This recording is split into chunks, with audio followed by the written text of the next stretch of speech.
Bakunzi bacu mwebwe mwese mudahwema gukurikira ibiganiro bitandukanye binyura ahangaha, twababwiye ko tuzajya tubaha ibiganiro byinshi, byaba ijambo ry'Imana, byaba politike, yaba imiyoborere, yaba ubukungu ndetse n'amakuru ajyanye n'intambara. Ubu ngubu rero hamaze iminsi ari kuvugwa intambara iri mu burasirazuba bwa Kongo, ariko noneho icyari kiri kuvugwa cyane bikaba byari ibiganiro biri kubera i Doha muri Katari. Murabizi ko nyakubahwa perezida wa Repubulika Paul Kagame yagiye guhura na Tshisekedi wa Kongo, bagahura bakaganira ku bijyanye n'umutekano mu burasirazuba bwa Kongo bahujwe n'umwami wa Katari. Gusa ibi biganiro nta gisubizo bavuga ko byatanze ku mutekano wa Repubulika Iharanira Demokarasi ya Kongo, kubera ko kugeza ubu ngubu ibyavugiwemo ibyakorewemo byose ngo nta kintu na kimwe byigeze bitanga. Ibi rero uti byagenze gute? Mu bwumvikane bari bumvikanye ko M23 irekura Warikare, hanyuma abacukura bagacukura amabuye y'agaciro yabo, amasosiyete y'amanyamerika n'amanyakanada n'ibindi byose bikorwa bigakorwa, ariko hakagaruka ingabo za Kongo.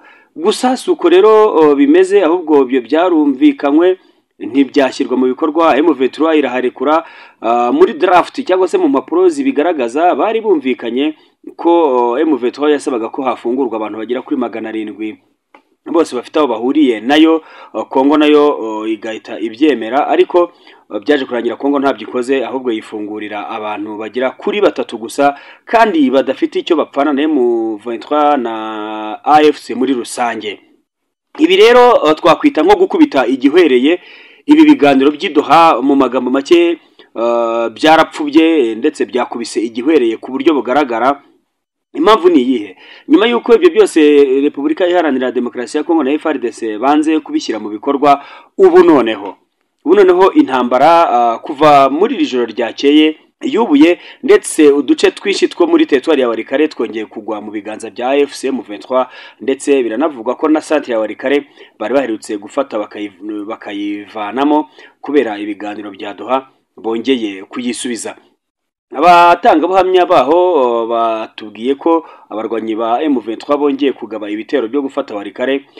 Guhangana hagati yabo na FARDC Wazalendo byabaye umunsi wose kuva mu gitondo cyo kuri uyu wa kabiri. Ejo hashize intambara iraba cyane, ariko mu mujyi ho intambara yabaye nijoro. Ibi bije bikurikira kunanirwa kw'ibiganiro rwose bya Doha byatewe nuko Kinshasa yanze kurekura imfungwa za AFC M23 nkuko byari biteganijwe mu masezerano bari bagiranye. AFC M23 yashyikirije ubuhuza bwa Doha urutonde rw'imfungwa za politiki n'abasirikare barenga 700 batawe muri yombi na Kinshasa mu buryo bunyuranije n'amategeko. Abarekuwe na Tshisekedi bafashwe kubera ko begereye uwahoze ari guverineri wa Haut Uwere witwa Christophe Baseyanenanga. Ibi rero tubyite ngo iki? Banyarwandakazi, namwe inshuti zacu bakunzi ba Umuntu w'Imana TV, aho muherereye mu bice bitandukanye byose by'isi, ndagira nkubwire iki ngiki. Ese ibi biganiro byaba ari ibyo gutinza kugira ngo abashaka kwibira amabuye y'agaciro bagume bayibe? Ese Amerika yo ifite inyungu ki muri Kongo mu buryo bumwe cyangwa se ubundi?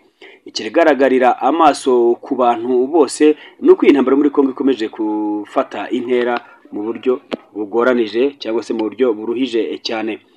Usibye imirwano yakomereje muri Kivu ya ruguru muri teritwari ya Warikare, imirwano kandi yakomereje muri Kivu y'epfo mu duce dukomeye cyane twa dufitwe n'ingabo z'abarundi na FARDC ndetse na Wazalendo. Aha twavuga nka Uvira. Imirwano rwose ikaba ari kwitegurwa ku buryo bukomeye cyane, ndetse n'igice cya Karemi muri teritwari ya Fizi. Ni ahantu uba ushaka kwinjira muri province ya Tanganyika. Aho Karemi rero ingabo z'abarundi zahagize agatobero kazo, ndetse n'ikimwe na Uvira naho byabaye uko nguko na karima kazo zo na FARDC, ku buryo byageze naho guverineri wa Kivu y'epfo Perusi ajya gushingayo ibirindiro, ajya guterayo office. Hanyuma rero tubyifashe bite? M23 natwirwaneho ibisirikare byombi byihurije hamwe bikaba bibarizwa muri association AFC. Mu by'ukuri ni ibintu ni igisirikare kimaze gufata urwego rurenze n'urw'ibihugu bikomakomeye mu gisirikare, kubera ko ku munsi w'ejo bundi hashize izi ngabo zatwirwanaho zarashe abarundi special force y'abarundi ihasiga agatwe ari nyinshi cyane, n'abakomeretse bageze mu bwato ngo barambutse bashaka gusubira i Bujumbura bararohama. ngo babangusha special force batazi no koga we, ngo ntibazi koga mu kiyaga sha, ntabwo mbese amazi boga nayo mwibase yonyine, ntiwababwira ngo n'umuvumba wa Nyagatare ntibawoga, na warufu ya Gicumbi ntibayoga, mbese nta kintu na kimwe kijyanye n'amazi bazi koga magari, mbese bazi koga amazi yo mwibase gusa, kandi ngo ni special force. Abo rero bararohamye, imirambo myinshi yaragaragaye iri kuvanwa mu kiyaga cya Tanganyika bayijyana i Bujumbura kuyishyingura. Hanyuma rero imirwano ubwo irakomeje muri utwo duce mbabwiye, ariko agace Kavumu yaba Kavumu airport na Kavumu centre byo murabizi mu minsi ishize ko Wazalendo arigiye kwihegarurira, ariko bakubiswe n'inkuba ntibamenye ukuntu bigenze.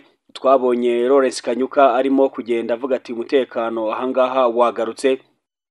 Gusa nubwo bimeze bityo, Uvira yo iracyari ikibazo gikomeye cyane, ariko Uvira ikaba ari ikibazo ku bihugu byombi, yaba kuri Kongo Kinshasa yaba no ku Burundi. Mu gihe Uvira yavamo, Kongo Kinshasa byaba bimaze kumvikana neza 100% ko yatakaje uburasirazuba bwose. Mu gihe kandi Uvira yafatwa na M23 byaba ari umutekano ukomeye kuri Bujumbura ya Burundi, bitewe nuko Bujumbura ujya Uvira na ahantu hato cyane n'iminota ku maguru itageze kuri 40 n'ingahe. Bityo rero umutekano waho niyo mpamvu wakomeje gukazwa, ariko byanze bikunze agatinze kazamera namenyo ya ruguru, cyangwa se agatinze kazaryoha. Ubwo simbizi ubivuge ubyita uko bishaka, nuko ubungubu M23 yamaze gukanira ivuga iti ibiganiro byahagaze, nta nibyo tugikeneye. Icyo dukeneye rero nuko amahoro aboneka, abantu bavuga ikinyarwanda bakagaruka mu bice by'iwabo aho bavukiye kuri gakondo yabo, batagombye kuguma gucunaguzwa no kuba mu nkambi zitandukanye hirya no hino ku isi. Aha rero niho ibintu bikomeza kubera ibibazo bikomeye cyane, aho Perezida Tshisekedi nawe avuga ati ngewe icyo nkeneye nanjye sinkeneye ibiganiro, nkeneye intambara. Ahubwo hakibazwa impamvu abajyanama ba Tshisekedi batareba kure ngo bamenye impamvu perezida wabo akomeza kwishimira kurwanaho kugira ngo amahoro aze. Ese ntibyaba ari ubusahuzi nawe ari gukora we n'umuryango we bari gusahura Kongo, kuko n'ubundi ni Ababirigi bafite ubwene gihugu, mu gihe imitungo akenereye amara kwigeza akaba yakwisubirira mu gihugu cy'Ububirigi? Ese ntihaba hari diru yindi iri gukinwa yaba yarumvikanywe n'ibihugu bikomakomeye? Ese yaba ari agakino n'ubundi abanyepolitiki muri Kongo bakinanye kugira ngo Kongo ibe yacikamo ibice? Ntukure kuri Umuntu w'Imana TV, weho guma ahangaha kugira ngo dukomeze tubane, ibiganiro byo birakomeza.